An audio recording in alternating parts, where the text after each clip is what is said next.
లేని కష్టాలలో అత్యంత భయంకరమైనటువంటి కష్టం కారాగారవాసం. కారాగారవాసం అంతటి భయంకరమైన కష్టాన్ని ఎదుర్కోవలసి వచ్చినప్పుడు కూడా కాలభైరవ చరిత్ర చదివినా, కాలభైరవాష్టకం చదివినా, కాలభైరవోపాసనం చేసినా వాళ్ళు రక్షింపబడతారు అంటుంది శాస్త్రం.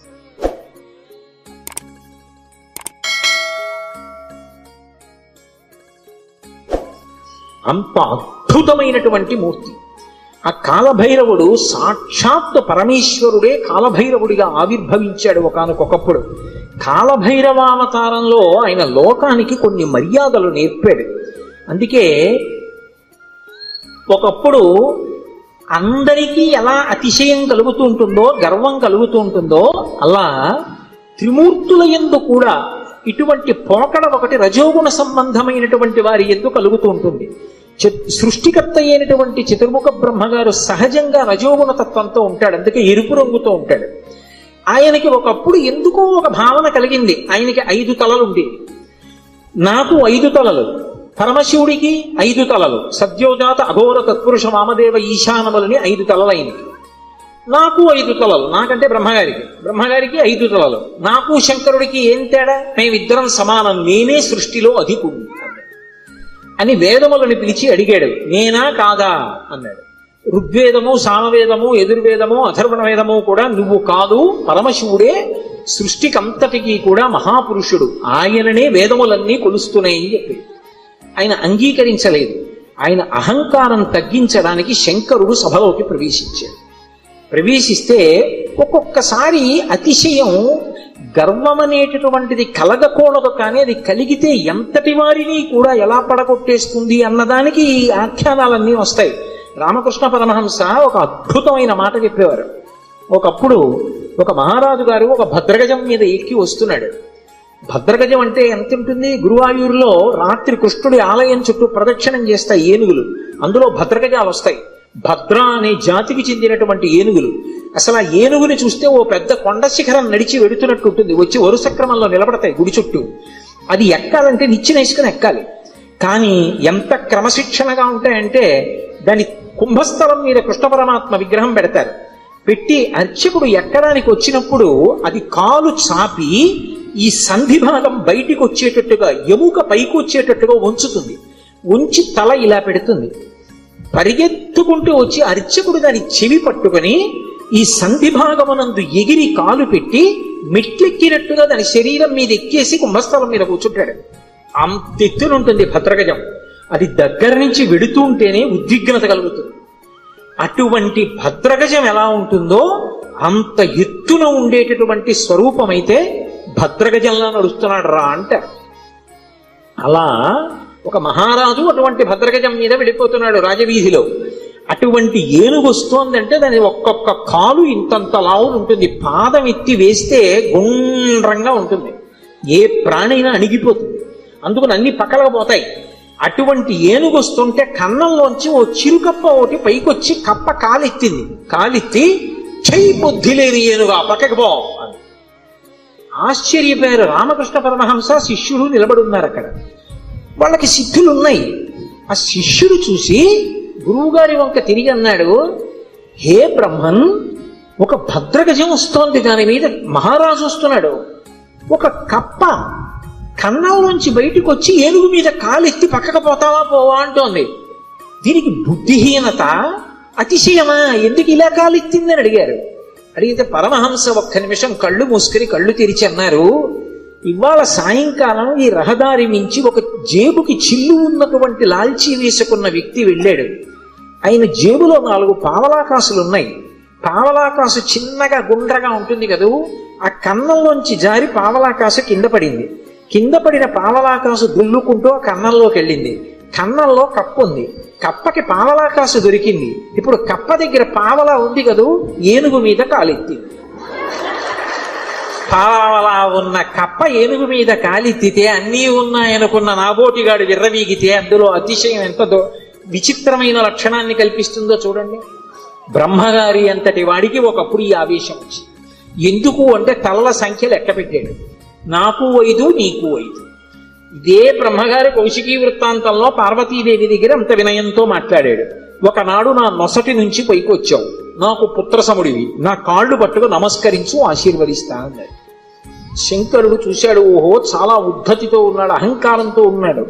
నాకు 5 తలలు, తనకు 5 తలలు అనుకుంటున్నాడు. కానీ నా 5 తలల వెనక ఒక తత్వం ఉంది. అది తూర్పుకి తిరిగి ఉన్నటువంటి తలని తత్పురుష ముఖం అంటారు, దక్షిణానికి ఉంటే అఘోర ముఖం అంటారు, పశ్చిమానికి ఉంటే సజ్జోజాతం అంటారు, ఉత్తరానికి ఉంటే వామదేవం అంటారు, పైకుంటే ఈశానం అంటారు. ఈ పంచభూతముల మీద మోక్షం మీద అధికారం కలిగి ఉంటాడు 5 ముఖాలతో. ఖట్మండూలో ఉంటుంది 5 తలలతో ఆ శివలింగం. నాతో సమానుడు అనుకుంటున్నాడు ఈ బ్రహ్మగారు. ఆయన బ్రహ్మమస్తకావళి నిబద్ధతే నమ శివాయ అని పేరు. ఈ సృష్టి అంతా కూడా కల్పాంతం అయిపోయినప్పుడు బ్రహ్మగారు పడిపోతాడు. పడిపోతే చూస్తాట శంకరుడు, అయ్యో పాపం, మొట్టమొదట పుట్టాడు అందరికన్నా, వేదములు ఇచ్చి సృష్టి చెయ్యమన్నాను, ఈయన కూడా బొత్తిగా ఇలా శ్మశానంలో పడిపోతే ఏం బాగుంటుంది, ఈయనకు మంచి స్థానం ఇద్దామని చెప్పి ఆ పుర్రి తీసి ఓ తడపలో గుచ్చుకుని మెళ్ళో వేసుకుంటాడు. ఆయనకి చేతకాక కాదు, ఓ బంగారం గొలుసు చేయించి ఇచ్చేవాళ్ళు లేక కాదు, బ్రహ్మగారిని గౌరవించడానికి ఓ పుర్రేసుకున్నాడు. ఇలా ఎంతమంది బ్రహ్మలు వెళ్ళిపోయారో ఆ పుర్రెలమాల పెద్ద మాల అయింది. పునుకల పేరు కంఠమున భూరి భుజంగము భూషణంబుగా అనయము భస్మధారణము ఎద్రి నివాసము మేరు విల్లుగా అనుగుగ దంతి చర్మమును హస్తమునందు కపాల చోళముల్ పడిబడిదల్తు శంకరు కృపావర రూపమును ఆశ్రయించదన్నంటారు. ఇప్పుడు అంతమంది బ్రహ్మల యొక్క పునుకలు ఆయన మెడలో హారంగా ఉంటాయి, అందుకేసుకుంటాడు పుర్రెలమాల. అరే, ఈ బ్రహ్మకి అతిశయం కలిగిందని తనలోంచి ఒక ప్రాణిని ఉత్పన్నం చేశాడు. భృంగి యొక్క అంశ, భృంగి యొక్క అవతారం వచ్చినటువంటి వాడు. ఒక్కసారి పరమశివుని అంశతోటే భైరవుడు ఉత్పన్నమయ్యాడు. ఆ భైరవుడు ముమ్మూర్తుల పరమశివుడు ఎలాగే ఉంటాడో అలాగే ఉంటాడు. ఆయన వస్తూనే ఆ బ్రహ్మగారి యొక్క పైన ఉన్నటువంటి తలకాయని పెద్ద యుద్ధం చేయలేదు, ఇలా గిల్లేశాడంతే. లోకంలో చూడండి ఒక మాట అంటారు, అదే అలా గిల్లేస్తున్నాయట్రా అంటారు. అన్నిటికన్నా తేలిక ఏమిటంటే గిల్లేడు. అలా వెళ్ళిపోతే ఇలా గిల్లేసాడు అనుకోండి, తీయిపోతుంది అంతే. అది బాగా బలం ఉన్నవాడు ఏం చేస్తాడు, గిల్లుతూ ఉంటాడు, గిల్లి గజ్జాలు ఎట్టుకుంటాడు అంటారు. అందుకే గిల్లేయడం అంటే అంత తేలిక. యువతల వాడికి బలం ఎక్కువ ఉంటే బలం తక్కువ ఉన్నవాడిని గిల్లేస్తాడు. అందుకే బ్రహ్మగారి 5వ తలకాయని కష్టపడి తొలగతోశాడం లేదు, గిల్లీశాడంటారు. శంకరాచార్యులు వారు సౌందర్యలహరిలో కూడా అలాగే రాశారు, అంత అందంగానూ రచన చేశారు. మృణాళీ మృద్వీనాం తమ భుజలతానాం చతసృణాం చతుర్భిః సౌందర్యం సరసిజ భవస్తౌతి వదనైః నకేభ్యః సంత్రస్సన్ ప్రథమమథనాదందకరిపోః చతుర్ణాం శీర్షాణాం సమమభయ హస్తార్పణధియా అన్నారు. శంకరులకు శంకరులే చెల్లు. అహంకరించాడని కాలభైరవుడు ఓ తలకాయ గిల్లేశాడు. ఏమండి, ఇప్పుడు నేను ఇలా పట్టుకుని ఇలా గిల్లేశాను అనుకోండి, ఆ మిగిలిన పువ్వు ఏమనుకుంటుంది, దాన్ని ఒకదాన్ని గిల్లేండి నా జోలికి రాడనుకుంటుందా? ఏమో ఇలా అన్నవాడు మళ్ళీ ఇలా అంటే అది ఉడికిపోతే మళ్ళీ వచ్చేస్తుందేమో చెయ్యని. ఇప్పుడు ఇలా అన్నవాడు మళ్ళీ ఇంకోటి ఇలా అంటే 3 ఉంటాయి ఇంకా. అందుకని ఆయన ఏం చేశాడంటేట, బ్రహ్మగారు ఒక తలకాయ గిల్లేయగానే ఇంకా 4 తలకాయలు మిగిలాయి. అమ్మవారి వంక చూశాట. అమ్మవారు 4 చేతులతో ఉంటుంది కదా. అమ్మా, నేను తామర పువ్వులోంచి పుట్టాను, నీ చేతులు తామర పువ్వుల్లో ఉంటాయి కాబట్టి మన ఇద్దరికి ఓ బంధుత్వం ఉంది. అమ్మా, నా 4 తలకాయలు తామర పువ్వుల్లాంటి నీ చేతుల కింద పెడతాను, కాపాడమ్మా అని 4 తలకాయలు గబగబా పెట్టుకెళ్ళి అమ్మవారు 4 చేతుల కింద పెట్టేటప్పటికి మళ్ళీ ఇల్లుదామని చూశాడు. పైన అమ్మవారి చెయ్యి ఉంది, నవి ఊరుకున్నాడు. అలా అమ్మా, నీ చేతులు పెట్టుండకపోతే బ్రహ్మగారి తలకాయలు ఉండేవో ఉండకపోవు. ఏమో గిల్లేసిన వాడు ఓటే గిల్లుతాడని నమ్మకం. కాబట్టి నకేభ్యః సంత్రస్సన్, గోటితో గిల్లేశాడంతే. కాలభైరవుడంతే అంతటి ప్రచండ శక్తి స్వరూపుడు. కాశీఖండంలో ఆయన గురించి ఒక అద్భుతమైనటువంటి విశేషం చెప్తారు. అజుండు తాను అధికుండుననుచు గర్వింప కరనఖాగ్రమునత చిరము త్రుంచి సాకారయకు బ్రహ్మహత్యతో చనుజేరి సర్వలోకంబులు సంచరించి వైకుంఠమునకేగి రమా వైకుంఠు లచ్చించ అమృతభిక్షాసనం అరగించి కాశికానగర కంఠోపదేశంబున పగలవైచకరంపు బ్రహ్మపునుక ఆధిపత్యంబు పొందె కామారి చేత ప్రియవైచిన చోట కబురము చేసి కాశికాపురమునకు 7 గడయు చూపే క్రోధభైరవ దేవుండు ఉభజన్మ అంటారు. ఆయన బ్రహ్మగారి తలకాయ తుంపేశాడు. తుంపేస్తే ఆయన బ్రహ్మగారు బ్రహ్మహత్యాపాతకం వచ్చింది. పరమశివుడికి బ్రహ్మహత్యాపాతకం ఉంటుందా? ఆయన విధికి నిషేధానికి అతీతుడు. కానీ లోకంలో శివుడే చేశాడు కదా, మేమెందుకు చెయ్యకూడదని రేపు పొద్దున్న తెలియక జనులు బ్రహ్మహత్యా దోషం చేస్తే కట్టి కుడిపేస్తుంది. అందుకని దాని పాపం ఎంత కఠినంగా ఉంటుందో చూపించడానికి తాను బ్రహ్మహత్యాపాతకం పోగొట్టుకోవడానికి చెయ్యవలసిన ప్రాయశ్చిత్తాన్ని చేసి చూపించాడు. ఆ తల వచ్చి అంటుకుంది పుర్రె. ఆ చేతికి అంటుకున్న పుర్రెతోటి కపాల భిక్ష అందరినీ భిక్షాటన చేస్తూ లోకములన్నీ తిరిగాడు. తిరిగి తిరిగి తిరిగి తిరిగి ఒక రోజున వైకుంఠానికి వెళ్ళాడు. అబ్బా, ఇటువంటి అతిథి ఎక్కడ దొరుకుతాడు?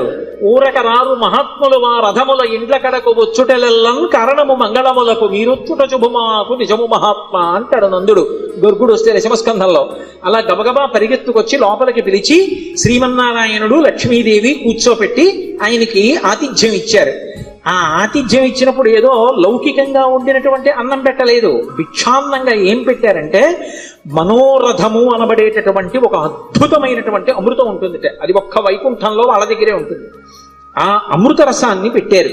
పెడితే ఆ అమృత పాయసం ఆరగించి లక్ష్మీ విష్ణువుల చేత అర్చింపబడిన వాడై బయలుదేరాడు. అన్ని లోకాలు తిరిగి తిరిగి తిరిగి తిరిగి కాశీపట్టణానికి వచ్చాడు. కాశీపట్టణంలోకి ప్రవేశించగానే చేతికున్నటువంటి బ్రహ్మకపాలం మూడి కింద పడి బద్దలైపోయింది. అంటే కాశీపట్టణం అంత గొప్ప పట్టణం. అందులోకి వెళ్ళగానే బ్రహ్మహత్య పోయింది. అప్పుడు ఆ లోపలికి వెళ్ళిన తర్వాత శంకరుడు బయలుదేరి వచ్చి ఈ కాశీపట్టణానికి అంతటికీ నిన్ను అధిపతిగా అభిషేకం చేస్తున్నానని కాలభైరవుణ్ణి కాశీపట్టణానికి పట్టాభిషిక్తుణ్ణి చేశాడు సంరక్షకుడుగా. ఆధిపత్యంబు పొందే కామారి చేత అంత అద్భుత రూపాన్ని పొందాడు. భైరవ అంటారు. భైరవ అంటే కుక్కకి భైరవ అని పేరు. ఎందుకంటే భయ్య నరుస్తుంది కాబట్టి, రవము అంటే శబ్దము, భయ్య నరిచి మీద పడుతుంది కాబట్టి భైరవ అంటే కుక్క. భైరవుడు వచ్చాడంటారు. కాదు, భైరవ అన్న మాటకు అర్థం ఏమిటంటే ఎవరిని చూస్తే హడిలిపోతామో, ఎవరిని చూస్తే భయం వేస్తుందో, ఎవరిని చూస్తే ఇక బుద్ధి పని చెయ్యదో అటువంటి భయంకరమైనటువంటి రూపంతో ఉండేటటువంటి వాడికి భైరవ అని పేరు. లోకంలో ఎవరైనా సరే బాగా పాపములు చేసి చేసి చేసి చేసి చేసి చేసి శరీరం విడిచిపెట్టేశారనుకోండి, ఈ లోకం విడిచిపెట్టి వెళ్ళిపోయేటప్పుడు భైరవయాతన అని ఉంటుంది. ఆయన క్రోధ రూపంతో వెంటబడతాడు బెత్తం పట్టుకుని. ఆయన్ని చూసేటప్పటికి భయపడి చెమటలు కక్కుతూ పరిగెడతారు. పరిగెత్తి పరిగెత్తి పరిగెత్తి దాహార్తితో యమసదనం దగ్గర అగ్నిజ్వాలలతో ఉంటుంది తోరణం. ఆ తోరణం కింద నుంచి దూరుతాడు కాలిపోతూ. ఆ దోషం పోవాలి అంటే కాలభైరవ దర్శనం చేస్తారు. కాఠ్మండూలో కాశీపట్టణంలో కాలభైరవ దేవాలయాలు ఉన్నాయి. కాలభైరవ దర్శనం చేస్తే భైరవ దండన అని ఆయన వేస్తాడు. ఓ బెత్తం పెట్టి ఓసారి వీపు మీద కొడతారు ఇలాగా. అంటే అక్కడతో ఆ పాపాన్ని తీసేస్తాడు. ఆ చాలా అనుగ్రహమూర్తి. అలాగే కార్తీక మాసంలో వచ్చేటటువంటి పౌర్ణమి నాడు జ్వాలాతోరణం చేస్తారు. కొత్త గడ్డి తీసుకొచ్చి తోరణం కట్టి ఆ గడ్డి అంతా పెట్టి ఆవు నెయ్యి పోసి వెలిగిస్తారు. వెలిగించి పార్వతీ పరమేశ్వరులు పల్లకీలో వెడుతుంటే హరహర మహాదేవ శంభో శంకర అంటే భక్తులు కూడా పల్లకీతో వెళ్ళి మళ్ళీ వస్తూ ఉంటారు. ఎందుకు అలా వెళ్ళి వస్తూ ఉంటారు అంటే నరకలోకానికి వెళ్ళి అగ్నితోరణం కింద నుంచి దూరవలసినటువంటి అగత్యాన్ని తీసేసి ఇక్కడే అగ్నితోరణం కింద నీవు అక్కడ చూడక్కర్లేదురా, నేను నీకు అండ ఉంటాను, బెంగ పెట్టుకోకని ఆయన నడిచి ఆయన వెనక మనం నడిస్తే ఇంకా అక్కడ అగ్నితోరణం చూడక్కర్లేదు, తిన్నగా మంచి లోకాలకు వెళ్ళిపోతాడు. దానికోసం ఇక్కడ ఆయన అద్భుతమైనటువంటి జ్వాలాతోరణం చేస్తాడు. మనం చేస్తే అనుగ్రహాన్ని శంకరుడి ద్వారా పొందుతామని. అందుకని భైరవ అంటారు. శంకర భగవత్పాదులు కాలభైరవుని యొక్క వైభవం మీద ఒక అష్టకం చేశారు. దేవరాజ సేవ్యమాన భావనాంగ్రి పంకజం వ్యాళ యజ్ఞ సూత్రం ఇందు శేఖరం కృపాకరం నారదాది యోగి బృంద వందితం దిగంబరం కాశికాపురాదినాథ కాల భైరవం భజే. నారదాది యోగి బృంద వందితం దిగంబరం అంటారు. ఆయన నారదుడు వంటి యోగి బృందముల చేత నృతింపబడుతూ ఉంటాడు. దేవరాజ సేవ్యమాన భావనాంగ్రి పంకజం, భావనాంగ్రి పంకజం. దేవరాజు అంటే ఇంద్రుడు. ఇంద్రాదుల చేత పూజింపబడేటటువంటి పాదపద్మములు కలిగినటువంటి వాడు. వ్యాళయజ్ఞ సూత్రం ఇందు శేఖరం కృపాకరం. ఆ చంద్రబింబాన్ని శుక్లపక్షంలో ఉండేటటువంటి తదియనాటి చంద్రరేఖని కొప్పులో ధరించి ఉంటాడు. ఆయన వ్యాళ యజ్ఞ సూత్రమిందు శేఖరం కృపాకరం నారదాది యోగి బృందబంధితం దిగంబరం. ఆయన దిక్కులన్నీ ఆయనకి అంబరములై ఉంటాయి. ఆ దిక్కులు అంబరములై ఉన్న మీదట కొత్తగా ఇక వస్త్రాన్ని కట్టుకోడు, దిశములతో ఉంటాడు. అది ఒకటి. అసలు తెలుసుకోవలసిన రహస్యం వేరే ఉంటుంది. ఎప్పుడైనా మీరు శివాలయంలోకి వెళ్ళినప్పుడు కాలభైరవ దేవాలయానికి వెడితే బట్ట ఉండదు, ఆయన దిగంబరంగా నిలబడి ఉంటాడు. ఎందుకు అలా ఉంటాడు అంటే దానికి ఒక కారణం ఉంది.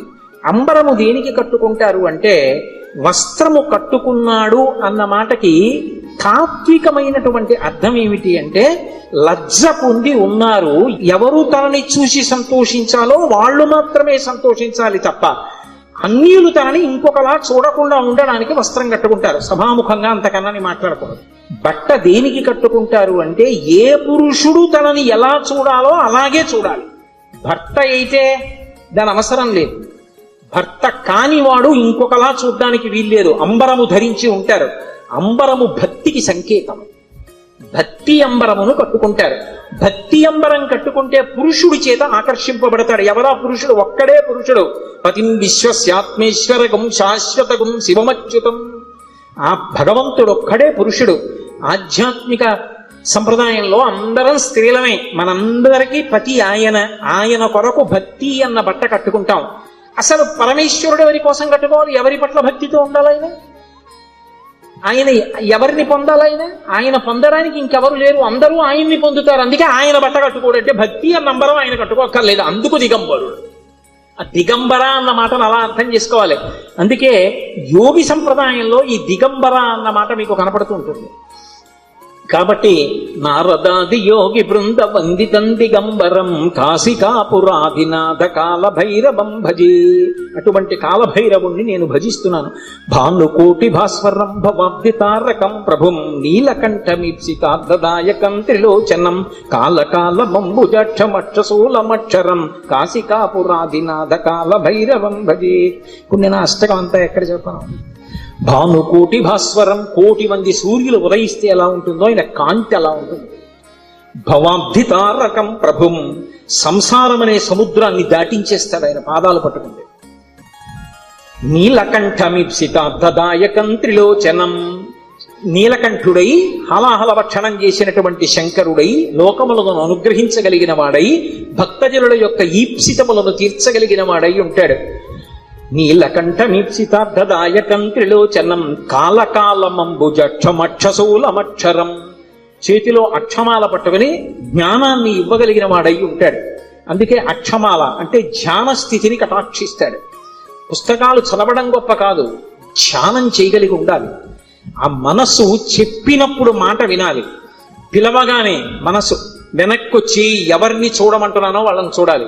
రా చూడు పార్వతీ పరమేశ్వరుల పాదద్వంద్వాన్ని అనేటప్పటికీ అది గబగబా వచ్చి కూర్చుని చూడడం అలవాటు అవ్వాలి. మనసు ఎలా వినాలి అంటే, కుక్క మాట విన్నట్టుగా వినడం, ఎద్దు మాట విన్నట్టుగా వినడం మనసుకి రావాలి. కుక్క చూడండి అన్నాను అనుకోండి పరిగెత్తుకొస్తుంది, కుక్క పిలిస్తే వచ్చినట్టు. ఎద్దు చూడండి కొత్తగా గిత్తని బండి కట్టారనుకోండి, బండి ఎత్తి పట్టి రైతు దా దా అంటే అది రాదు. బలవంతంగా తీసుకొచ్చి కాడి మెడ మీద పెట్టారనుకోండి తోసేస్తుంది, అటుపోతుంది ఇటుపోతుంది. 4 మాటలు అలవాటు చేసి కొట్టి దుక్కి దున్నించి చేశాడనుకోండి, ఆ తర్వాత రైతు ఇక ఎద్దు దగ్గరికి వెళ్ళడు. వచ్చి ఆ బండి కాడి పట్టుకుని ఇలా పైకి ఎత్తి పట్టుకుంటాడు. ఇలా ఎత్తి పట్టుకుని ఆ 2 కాడిలా సమానంగా వస్తుంది అంటాడు. 2 ఎద్దులు నిద్రపోతున్నవి లేచి ఒళ్ళు విరుచుకొచ్చి మెడబెట్టేస్తాయి. పిలవలేదు ఆయన, ఏమి దా అని కూడా అనలేదు, అంటే చాలు 2 ఎద్దులు వచ్చాయి.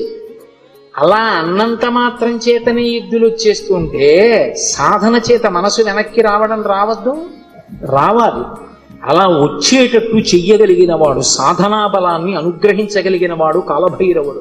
కాలస్వరూపంతో ఉంటాడు. అందుకే కాలకాలమంబుజక్షమక్షశూలమక్షరం కాశికాపురాధినాథ కాలభైరవం భజేత్. అందుకే కాలభైరవష్టానికి ఫలశ్రుతి చెప్తూ కాలభైరమష్టకం పఠంతి ఏ మనోహరం జ్ఞానముక్తి సాధనం విచిత్ర పుణ్యవర్ధనం శోకమోహ దైన్య లోభ కోపతాపనాశనం తే ప్రయాంతి కాలభైరవంగ్రి సన్నిధిం ధ్రువం అంటారు. ఎవరు కాలభైరవాష్టకాన్ని చదువుకుని ప్రతిరోజు కాలభైరవుడికి నమస్కరిస్తాడో వాడికి భక్తి, చిత్తశుద్ధి, వైరాగ్యము, జ్ఞానము, చిట్ట చివర మోక్షము ఆయన అనుగ్రహిస్తారు. శరీరం విడిచిపెట్టిన తరువాత భైరవయాతన పొందకుండా మోక్షమును అనుగ్రహించగలడు అంటే ఆయన ఎంతటి శక్తివంతుడో మీరు ఆలోచించవచ్చు. కాశికా పట్టణానికి అంతటికీ కూడా అధిపతి అయి ఉంటాడు. అటువంటి మహానుభావుడైనటువంటి కాలభైరవుని యొక్క స్మరణము చాలు, సమస్త పాపములు నశించిపోతాయి. అంత గొప్ప కాలభైరవుడు శివాలయంలో ఈశాన్య దిక్కున నటరాజస్వామి వారి పక్కన విరాజమానుడై ఉంటాడు. అలాగే శంకరుడి పరివారంలో ఎప్పుడూ విడిచిపెట్టనటువంటి వారు సర్పములు ఆయన్ని ఎప్పుడు విడిచిపెట్టవు. ఏదో అలా అనడమే కానండి, నిజంగా ఆయన పరివారం అద్భుతమైన పరివారం. సాయంకాలం అయ్యేటప్పటికి కవచం పెట్టేస్తారు. కవచం పెట్టారు అంటే ఇలా పాము పట్టి ఉంటుంది, మీరు చూసి ఉంటారు. కొన్ని చోట్ల శివాలయాల్లో శివలింగం మీద పడగ పట్టి ఉంటుంది. ఆ నైమిషారణ్యంలో అయితే ఒక అద్భుతమైనటువంటి శివాలయం ఉంది. ఆ శివాలయం యొక్క పానవట్టం మీద ఒక పాము పడుకుని ఉంటుంది. అది పడుకుని ఉన్నట్టుగా చిత్రీకరింపబడి ఉంటుంది. అద్భుతమైనటువంటి శివాలయం. అవన్నీ మీకు చూపిస్తారు. అక్కడే కొంచెం దూరం వెళితే రుద్రావర్తము అని గోమతి నది లోపల ధర్మరాజు గారు ప్రతిష్ఠ చేశాడు శివలింగాన్ని. సుడి ఏమీ కనపడదు, మీకు నీరు తిరగదు, కానీ ఇలా నీరు వెళ్ళిపోతూ ఉంటుంది. దాని ముందు కానీ వెనక కానీ మీరు మారేడాకేస్తే పైనుంచి తేలి వెళ్ళిపోతుంది. శివలింగం లోపలున్న చోటుకొచ్చి మారేడు దళం వేస్తే నిలువుగా లోపలికి వెళ్ళిపోతుంది. మీరు 100 జామకాయలు, జామ పళ్ళు తీసుకెళ్లి అందులో వేయండి, మీరు ఏమీ అడగకపోతే ఒక్క కాయ పైకి రాదు, నిలువుగా వరుస క్రమంలో లోపలికి వెళ్ళిపోతాయి. స్వామి ప్రసాదం ఇవ్వండి అని పైకి అడిగారు అనుకోండి, అన్ని పళ్ళు లోపలికి వెళ్ళిపోయి ఒక్క పండు పైకి వస్తుంది. భగవంతుని యొక్క అనుగ్రహము తిరుగులేనిది, ఈశ్వరుడు ఉన్నాడు అనడానికి ప్రబలమైనటువంటి సాక్ష్యాలు అవన్నీ. కాబట్టి ఆ పావు అనేటటువంటిది శివలింగం మీద పడగ పట్టి ఉంటుంది, అమ్మవారి యొక్క స్వరూపం. ఆ నాగులు ఎప్పుడూ శంకరుడితో అనుబంధంతో ఉంటాయి. అసలు ఆ పాము దేనికి గుర్తు అంటే కుండలిని శక్తికి ప్రతీక, అమ్మవారికి ప్రతీక. దేవరాజ సేవ్యమాన భావనాంగ్రి పంకజం వ్యాళయజ్ఞ సూత్రం ఇందుశేఖరం కృపాకరం నారదాది యోగి బృంద వందితం దిగంబరం కాశికాపురాధినాథ కాల భైరవం భజే. నారదాది యోగి బృంద వందితం దిగంబరం అంటారు.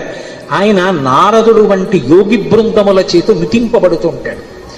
దేవరాజ సేవ్యమాన భావనాంగ్రి పంకజం, పావనాంగ్రి పంకజం. దేవరాజు అంటే ఇంద్రుడు, ఇంద్రాదుల చేత పూజింపబడేటటువంటి పాదపద్మములు కలిగినటువంటి వాడు. వ్యాళయజ్ఞ సూత్రం ఇందుశేఖరం కృపాకరం. ఆ చంద్రబింబాన్ని శుక్లపక్షంలో ఉండేటటువంటి తదియనాటి చంద్రరేఖని కొప్పులో ధరించి ఉంటాడు ఆయన. వ్యాళయజ్ఞ సూత్రం ఇందుశేఖరం కృపాకరం నారదాది యోగి బృంద వందితం దిగంబరం. ఆయన దిక్కులన్నీ ఆయనకి అంబరములై ఉంటాయి. ఆ దిక్కులు అంబరములై ఉన్న మీదట కొత్తగా ఇక వస్త్రాన్ని కట్టుకోడు, దిశములతో ఉంటాడు. అది ఒకటి. అసలు తెలుసుకోవలసిన రహస్యం వేరే ఉంటుంది. ఎప్పుడైనా మీరు శివాలయంలోకి వెళ్ళినప్పుడు కాలభైరవ దేవాలయానికి వెడితే బట్ట ఉండదు, ఆయన దిగంబరంగా నిలబడి ఉంటాడు. ఎందుకు అలా ఉంటాడు అంటే దానికి ఒక కారణం ఉంది. అంబరము దేనికి కట్టుకుంటారు అంటే వస్త్రము కట్టుకున్నాడు అన్న మాటకి తాత్వికమైనటువంటి అర్థం ఏమిటి అంటే లజ్జ పొంది ఉన్నారు, ఎవరు తనని చూసి సంతోషించాలో వాళ్ళు మాత్రమే సంతోషించాలి తప్ప అన్యులు తనని ఇంకొకలా చూడకుండా ఉండడానికి వస్త్రం కట్టుకుంటారు. సభాముఖంగా అంతకన్నా మాట్లాడకూడదు. మీకు ఇంకా బాగా అర్థం అవడానికి నేను ఒక్కటే మాట చెప్పగలను. 1 కోటి రూపాయలు పెట్టి రకరకాల నగలు చేయించుకుని ఒంటి నిండా పెట్టుకుని ఒక స్త్రీ బట్ట కట్టుకోలేదనుకోండి, ఏమంటారు? లజ్జావిహీన అంటారు. సముద్రపు తొట్టులో దొరికేటటువంటి నత్తగొల్లలతో హారం వేసుకుని 30 రూపాయల చీర కట్టుకుందనుకోండి, ఏమంటారు? మానవతి అంటారు. బట్ట దేనికి కట్టుకుంటారు అంటే ఏ పురుషుడు తనని ఎలా చూడాలో అలాగే చూడాలి. భర్త అయితే దాని అవసరం లేదు, భర్త కానివాడు ఇంకొకలా చూడ్డానికి వీల్లేదు. అంబరము ధరించి ఉంటారు. అంబరము భక్తికి సంకేతం. భక్తి అంబరమును కట్టుకుంటారు. భక్తి అంబరం కట్టుకుంటే పురుషుడి చేత ఆకర్షింపబడతాడు. ఎవరా పురుషుడు? ఒక్కడే పురుషుడు. పతిం విశ్వస్యాత్మేశ్వరగం శాశ్వతగం శివమచ్యుతం. ఆ భగవంతుడు ఒక్కడే పురుషుడు. ఆధ్యాత్మిక సంప్రదాయంలో అందరం స్త్రీలమే. మనందరికీ పతి ఆయన. ఆయన కొరకు భక్తి అన్న బట్ట కట్టుకుంటాం. అసలు పరమేశ్వరుడు ఎవరి కోసం కట్టుకోవాలి? ఎవరి పట్ల భక్తితో ఉండాలి ఆయన? ఆయన ఎవరిని పొందాలి? ఆయన పొందడానికి ఇంకెవరు లేరు, అందరూ ఆయన్ని పొందుతారు. అందుకే ఆయన బట్ట కట్టుకోడు. అంటే భక్తి అన్న నంబరం ఆయన కట్టుకోక్కర్లేదు. అందుకు దిగంబరుడు. ఆ దిగంబర అన్న మాటను అలా అర్థం చేసుకోవాలి. అందుకే యోగి సంప్రదాయంలో ఈ దిగంబర అన్న మాట మీకు కనపడుతూ ఉంటుంది. కాబట్టి నారదాది యోగి బృంద వందితం దిగంబరం కాశికాపురాదినాథ కాలభైరవం భజే. అటువంటి కాలభైరవుణ్ణి నేను భజిస్తున్నాను. భానుకోటి భాస్వరం భవాబ్ది తారకం ప్రభుం నీలకంఠమీప్సితార్థదాయకం త్రిలోచనం కాలకాలమంబుజక్షమక్షశూలమక్షరం కాశికాపురాదినాథ కాలభైరవం భజే. ఇప్పుడు నేను అష్టకం అంతా ఎక్కడ చెప్పాను? భానుకోటి భాస్వరం, కోటి మంది సూర్యులు ఉదయిస్తే ఎలా ఉంటుందో ఆయన కాంతి అలా ఉంటుంది. భవాబ్ది తారకం ప్రభుం, సంసారం అనే సముద్రాన్ని దాటించేస్తాడు ఆయన పాదాలు పట్టుకుంటే. నీలకంఠమీప్సితార్థదాయకం త్రిలోచనం, నీలకంఠుడై హలాహల భక్షణం చేసినటువంటి శంకరుడై లోకములను అనుగ్రహించగలిగిన వాడై భక్తజనుల యొక్క ఈప్సితములను తీర్చగలిగిన వాడై ఉంటాడు. నీలకంఠమీప్సితార్థదాయకం త్రిలోచనం కాలకాలమంబుజక్షమక్షశూలమక్షరం, చేతిలో అక్షమాల పట్టుకుని జ్ఞానాన్ని ఇవ్వగలిగిన వాడై ఉంటాడు. అందుకే అక్షమాల అంటే ధ్యాన స్థితిని కటాక్షిస్తాడు. పుస్తకాలు చదవడం గొప్ప కాదు, ధ్యానం చేయగలిగి ఉండాలి. ఆ మనస్సు చెప్పినప్పుడు మాట వినాలి. పిలవగానే మనస్సు వెనక్కొచ్చి ఎవరిని చూడమంటున్నానో వాళ్ళని చూడాలి. రా చూడు పార్వతీ పరమేశ్వరుల పాదద్వంద్వాన్ని అనేటప్పటికీ అది గబగబా వచ్చి కూర్చుని చూడడం అలవాటు అవ్వాలి. మనసు ఎలా వినాలి అంటే కుక్క మాట విన్నట్టుగా వినడం, ఎద్దు మాట విన్నట్టుగా వినడం మనసుకి రావాలి. కుక్క చూడండి అన్నామనుకోండి పరిగెత్తుకొస్తుంది, కుక్క పిలిస్తే వచ్చినట్టు. ఎద్దు చూడండి కొత్తగా గిత్తని బండికి కట్టారనుకోండి, బండి ఎత్తి పట్టి రైతు దా దా అంటే అది రాదు. బలవంతంగా తీసుకొచ్చి కాడి మెడ మీద పెట్టారనుకోండి తోసేస్తుంది, అటుపోతుంది ఇటుపోతుంది. 4 మాటలు అలవాటు చేసి కొట్టి దుక్కి దుమ్మించి చేశాడనుకోండి, ఆ తర్వాత రైతు ఇక ఎద్దు దగ్గరికి వెళ్ళడు. వచ్చి ఆ బండి కాడి పట్టుకుని ఇలా పైకి ఎత్తి పట్టుకుంటాడు. ఇలా ఎత్తి పట్టుకుని ఆ 2 కాడిలా సమానంగా వస్తుంది అంటాడు. 2 ఎద్దులు నిద్రపోతున్నవి లేచి ఒళ్ళు విరుచుకొచ్చి మెడబెట్టేస్తాయి. పిలవలేదు ఆయన, ఏమి దా అని కూడా అనలేదు, అంటే చాలు 2 ఎద్దులు వచ్చాయి. అలా అన్నంత మాత్రం చేతనే ఎద్దులు వచ్చేస్తుంటే సాధన చేత మనసు వెనక్కి రావడం రావద్దు, రావాలి. అలా వచ్చేటట్టు చెయ్యగలిగిన వాడు, సాధనా బలాన్ని అనుగ్రహించగలిగిన వాడు కాలభైరవుడు. కాలస్వరూపంతో ఉంటాడు. అందుకే కాలకాలమంబుజక్షమక్షశూలమక్షరం కాశికాపురాధినాథ కాలభైరవం భజేత్. అందుకే కాలభైరవష్టానికి ఫలశ్రుతి చెప్తూ కాలభైరమష్టకం పఠంతి ఏ మనోహరం జ్ఞానముక్తి సాధనం విచిత్రపుణ్యవర్ధనం శోకమోహ దైన్యలోభకోపతాపనాశనం తీప్రయాంతి కాలభైరవంగ్రి సన్నిధిం ధ్రువం అంటారు. ఎవరు కాలభైరవాష్టకాన్ని చదువుకుని ప్రతిరోజు కాలభైరవుడికి నమస్కరిస్తాడో వాడికి భక్తి, చిత్తశుద్ధి, వైరాగ్యము, జ్ఞానము, చిట్ట చివర మోక్షము ఆయన అనుగ్రహిస్తాడు. ప్రత్యేకించి మార్గశీర్ష మాసం, చతుర్దశి, అష్టమి, మంగళవారం, ఆదివారం ఇటువంటివి కాలభైరవుడి గురించి వినడానికి అత్యుత్తమమైనటువంటి రోజులు.